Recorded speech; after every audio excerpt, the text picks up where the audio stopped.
Bismillahirrahmanirrahim. Assalamualaikum warahmatullahi wabarakatuh. Bertemu lagi dengan saya Nenden Fauzia. Pada kesempatan ini kita akan mulai membahas tentang hukum ke-1 termodinamika. Mari kita perhatikan apa yang akan kita bahas pada kesempatan ini. Energi total suatu sistem ini merupakan jumlah energi antara energi potensial dengan energi kinetik. Ini sudah sempat disinggung di awal juga. Nah, di sini dalam termodinamika nanti energi total ini akan dinyatakan atau disebut sebagai energi dalam. Lambangnya adalah U. Energi dalam ini sebenarnya yang diukur adalah nanti perubahannya, di mana sistem berubah dari keadaan awal ke akhir. Artinya nanti si energi dalam ini merupakan suatu fungsi keadaan, ya. Nah, karena dia merupakan fungsi keadaan, maka besar energi dalam ini merupakan selisih dari energi dalam akhir dikurangi dengan energi dalam awal. Ini.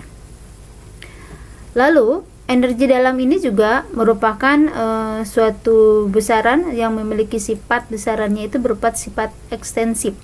Artinya kalau sifat ekstensif ini nanti dia akan dipengaruhi oleh jumlah zatnya. Misalkan terpengaruh oleh variabel tekanan salah satunya. Kita lihat gambaran energi dalam dari suatu gas ideal yang memiliki partikel berbentuk monoatom. Jadi dia berbentuk atom-atom tunggal yang kita gambarkan sebagai bola-bola tunggal. Karena memang gas ideal kan digambarkan sebagai titik-titik partikel, ya. Jadi, si partikel-partikel dari gas ideal ini nanti dia akan memiliki pergerakan yang tentunya berkaitan dengan nilai energinya. Maka, pergerakan dari partikel ini bisa berupa gerak translasi, vibrasi, atau rotasi. Kita tinjau sekarang untuk partikelnya ini berbentuk monoatom. Apakah gerak rotasi dan vibrasinya ada? Kita lihat saja, kalau atom diputar-putar tentu saja tidak ada perbedaannya, alias tidak ada perubahan koordinat kalau ke arah sumbu X, Y, atau Z. Maka dia tidak ada gerak rotasi. Vibrasi hanya terjadi ketika atom dengan atom itu antar ikatannya terjadi gerak saling mendekat atau saling menjauh, meregang atau merenggang. Karena dia monoatom, tentu saja gerak vibrasinya juga tidak ada. Maka yang kita tinjau untuk perubahan energi dalamnya sekarang adalah gerak translasi. Di mana gerak translasi ini nanti ada gerak translasi searah sumbu X, translasi searah sumbu Y, dan translasi ke arah sumbu Z. Masing-masing pergerakan ini akan memiliki energi kinetiknya, sehingga jumlah total energi kinetik ke arah sumbu X, Y, dan Z-nya adalah seperti ini, setengah mv(x) kuadrat tambah setengah mv(y) kuadrat tambah setengah mv(z) kuadrat. Dan kalau kita lihat tinjauan secara teorema ekuipartisi, bahwa setiap pergerakan itu sebanding dengan energi sebesar setengah kT. Berarti masing-masing pergerakan ke arah sumbu X, Y, dan Z ini bernilai setengah kT. Maka nanti energi translasinya adalah setengah kT-nya ini ada ditambah 3 kali, karena masing-masingnya sama, atau kita singkat menjadi 3/2 kT. Seperti yang sudah tadi dikatakan, bahwa energi dalam ini adalah sifatnya ekstensif, jadi terpengaruh oleh jumlah zat. Artinya ketika jumlah zatnya berubah, dia juga besar energinya berubah. Maka untuk 1 mol zat nanti si energi translasi ini akan dikalikan dengan jumlah banyaknya partikel. Karena yang ini baru untuk 1 buah atom. Sekarang kalau dalam 1 mol zat berarti ada sebanyak 6,02 kali 10 pangkat 23 atom, sejumlah dengan bilangan Avogadro. Maka nanti energi translasinya adalah 3/2 kT dikali dengan bilangan Avogadro, atau boleh dituliskan sebagai 3/2 RT. Dan kalau kita tinjau misalkan untuk keadaan standar, di mana keadaan standar itu suhunya adalah 25 derajat Celcius atau sebesar 2098 Kelvin, maka kita masukkan ke sini R-nya kita pakai yang 8,314 Joule per mol Kelvin, lalu T-nya pakai Kelvin. Maka nanti kita akan mendapatkan bahwa energi translasinya untuk 1 mol gas ideal itu adalah sebesar 3,72 kJ. Silakan coba hitung sendiri untuk membuktikan apakah angka ini benar atau tidak, ya. Nah, maka di sini yang 3,72 kJ per mol ini adalah kontribusi gerak translasi pada energi dalam suatu gas ideal. Secara eksperimen telah diketahui bahwa energi dalam itu akan berubah akibat adanya kerja ataupun panas. Jadi kita lihat saja. Misalkan ambil contoh di sini keadaan di mana suatu benda yang asalnya ada di bawah, kemudian ketika diangkat, maka di sini dia kan melakukan kerja. Dilakukan kerja pada sistem karena sistemnya adalah box ini. Maka kalau dilakukan kerja pada sistem, kita lihat saja dari segi energi potensialnya. Energi potensialnya kalau berada di lantai ini dia kan 0. Ketika dia menerima kerja dari tenaga yang diberikan oleh orang ini, maka nanti energi sistem ini meningkat karena energi potensialnya bertambah. Kemudian kita ambil contoh yang lain akibat pengaruh kalor di sini. Di sini ketika dibiarkan di lingkungan, maka es yang asalnya dingin kemudian dia mencair sehingga suhunya naik. Berarti di sini dia menerima kalor karena suhunya lebih panas.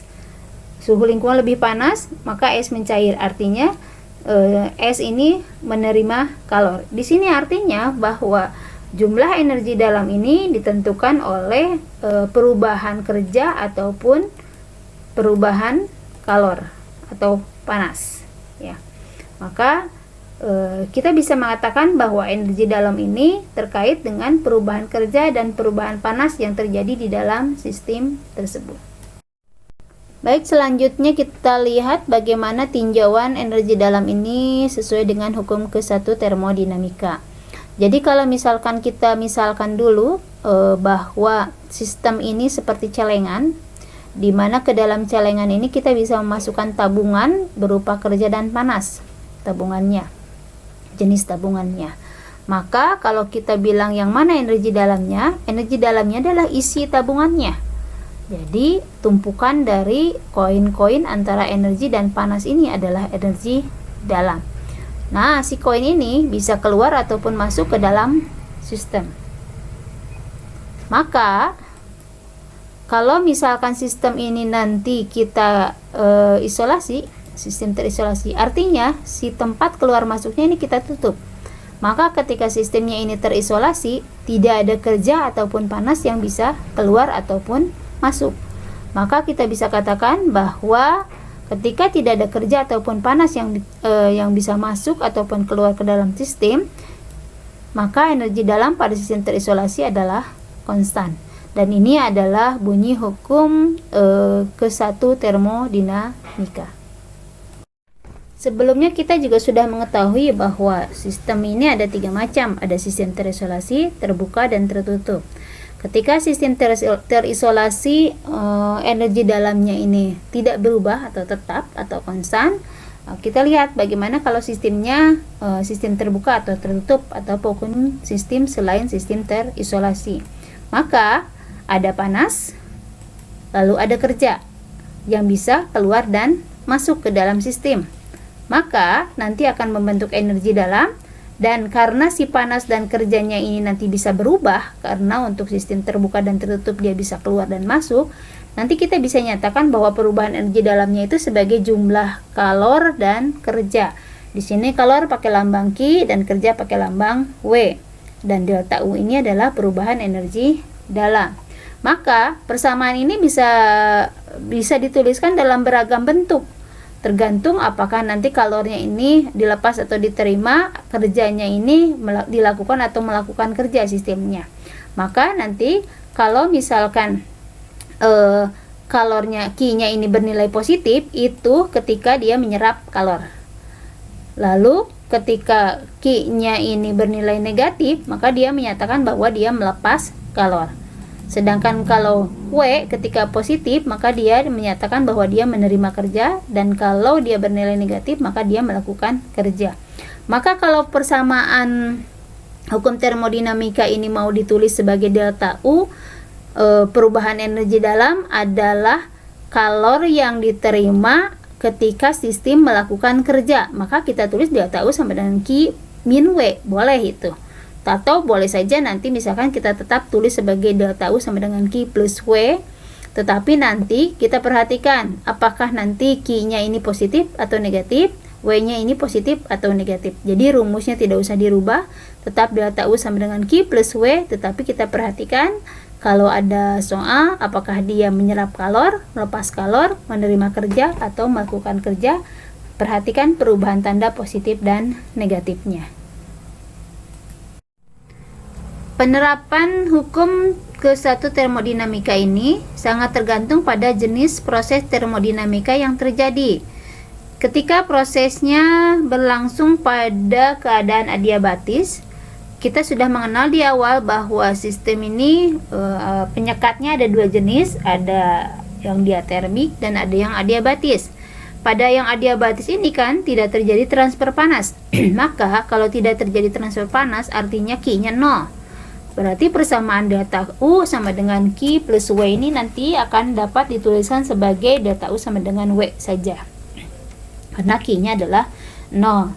Sedangkan pada proses yang isotermik artinya suhunya sama. Artinya T1 sama dengan T2. Karena suhunya sama, maka nanti delta U sama dengan 0. Karena kita sudah tahu bahwa delta U itu kan 3/2 RT untuk gas monoatomik saja ya. Nah, jadi ada persamaan di belakangnya RT, walaupun tidak selalu 3/2 tergantung pada zatnya ya. Tapi di belakangnya kan ada R kali delta T. Artinya ketika delta T-nya 0, maka delta U-nya juga 0. Maka ketika delta U-nya 0, berarti nanti persamaan delta U sama dengan Q plus W akan berubah menjadi Q sama dengan min W. Tergantung dari kerjanya ya. Ketika dia min W berarti ketika si sistem ini dia menerima kerja. Kalau dia melakukan kerja nanti min dengan min saling menghilangkan, bisa dinyatakan sebagai Q sama dengan W. Lalu ada proses isochorik atau isovolumik. Di sini berarti volumenya sama, V1 sampai dengan V2. Kalau volumenya sama, maka nanti kerjanya yang 0. Karena kerja itu kan tekanan terhadap perubahan volume. Kalau volumenya 0 berarti dia kerjanya juga 0. Maka delta U sama dengan Q plus W nanti boleh berubah menjadi delta U sama dengan Q. Dan terakhir adalah isobarik. Isobarik itu adalah proses yang berlangsung pada tekanan yang sama. Ketika tekanannya sama, maka nanti W sama dengan P kali delta P. Ini adalah proses ekspansi. Maka nanti nilai W ini akan dimasukkan ke dalam persamaan delta U sama dengan Q plus W, dan kita boleh menuliskan delta U sama dengan Q plus P kali delta V. Ingat, tanda positif dan negatifnya tergantung pada apakah sistemnya melakukan kerja, menerima kerja, Q-nya juga sama, melepas kalor atau menerima kalor. Terima kasih atas perhatiannya, dan jika Anda berkenan, jangan lupa like and subscribe. Billahi taufiq walhidayah. Assalamualaikum warahmatullahi wabarakatuh.